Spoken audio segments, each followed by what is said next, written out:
உன் நெஞ்சிலே பாரம் உனக்காகவே நானும் சுமை தாங்கியாய் தாங்குவே.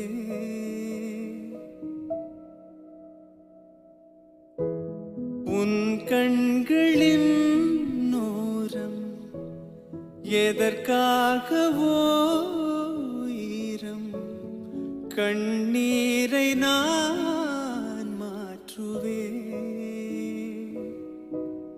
வேதனை தீரலாம், வெறும் பனி விலகலாம். வெண்மேகமே புது அழகிலே நானும் இணையலாம். உறவுகள் தொடர்கதை